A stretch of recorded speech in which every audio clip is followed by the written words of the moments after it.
Hi friends, and thanks for being here. Today I want to share with you some ideas for using masks or stencils on your projects.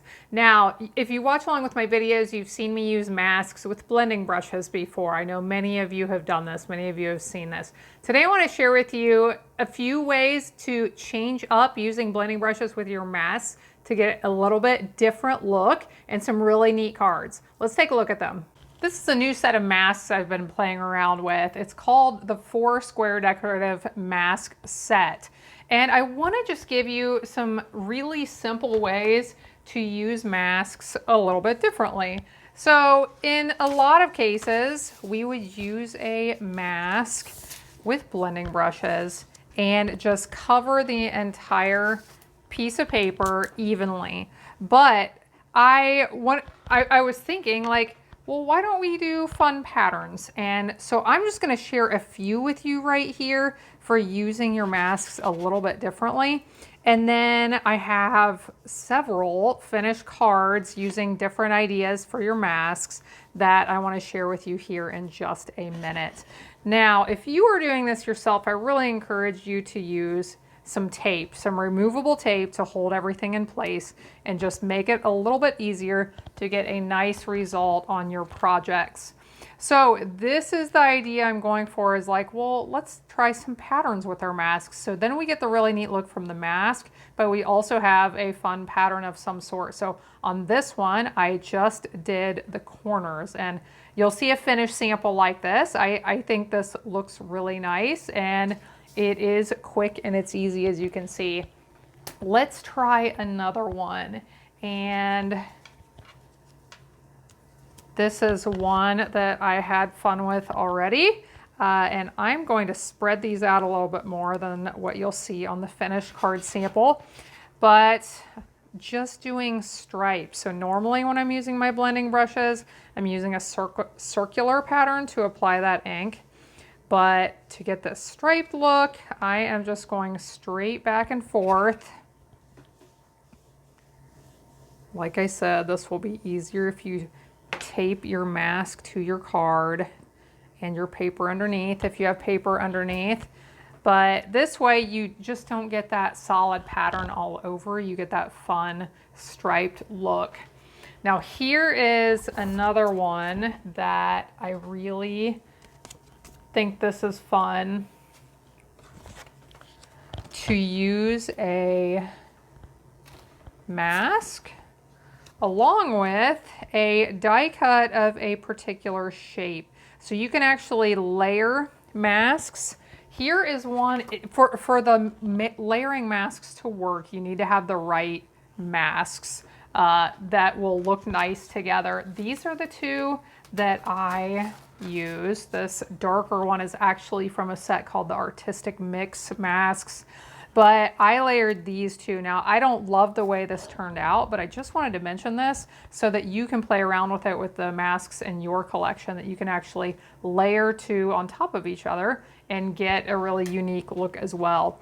But for this one, I am going to put a die cut on top of a particular shape, this scalloped circle on top of this mask, and we'll blend inside. And then we will just have the mask pattern right there inside of that scalloped circle. So this die, this is from my Give It a Whirl die set that I've used to create some fun interactive cards before. So we have the mask pattern, but we also have it contained inside of that die shape. Let's do one more.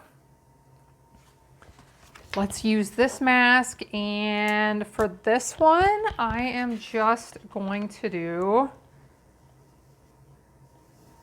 a few dotted areas, kind of like polka dots.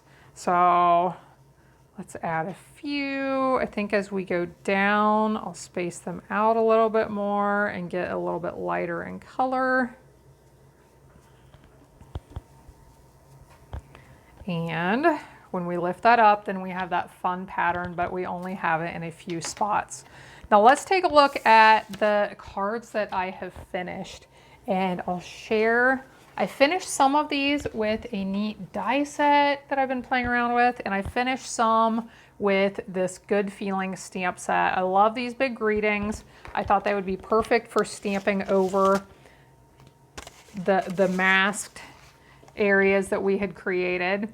And this die set is called Wanted to Say. I really like, it has several sayings that have both the word detail and then the shadow, the background piece that we can put behind it. So let's take a look at these. I'll bring in the ones first that I stamped. So here's one that I did the blending at the top, and I used here is a die cut that I had placed on top of the mask. This is from the Around the Bend die set. I'll have links to all these products in the video description below. So that's how I did the blending, and then I stamped the thank you on top. This one I had used that same circle die cut on top of the mask. This one I did polka dots on top of the little square die.